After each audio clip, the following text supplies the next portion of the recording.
আবার আপনাদের সামনে দাঁড়াতে পেরেছি। আমি বলেছিলাম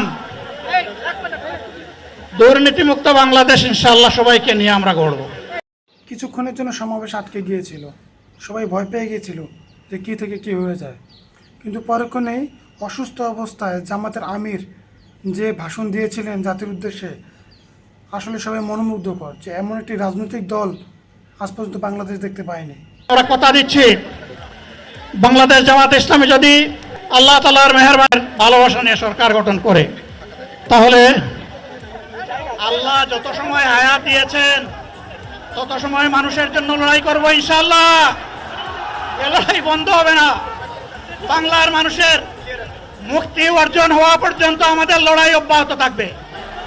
বলছিলাম জামাতে ইসলামী যদি আল্লাহর ইচ্ছা এবং জনগণের ভালোবাসায় বাংলাদেশের মানুষের সেবা করার সুযোগ পায়, তাহলে মালিক হবে না, সেবক হবে ইনশাআল্লাহ।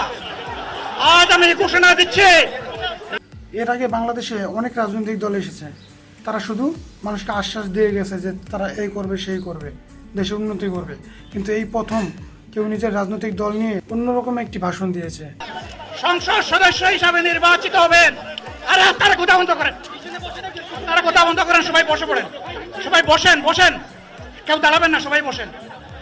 যদি আল্লাহর ইচ্ছায় জনগণের ভালোবাসায় বাংলাদেশ জামাতে ইসলামী থেকে সংসদ সদস্যরা নির্বাচিত হয়ে সরকার গঠন করেন, তাহলে কোনো এমপি, কোনো মন্ত্রী আগামীতে সরকার কিন্তু প্লট গ্রহণ করবে না।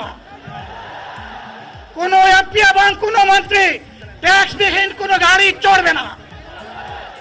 কোনো এমপি এবং কোনো মন্ত্রী তার নিজের হাতে কোনো টাকা চালাচালি করবে না।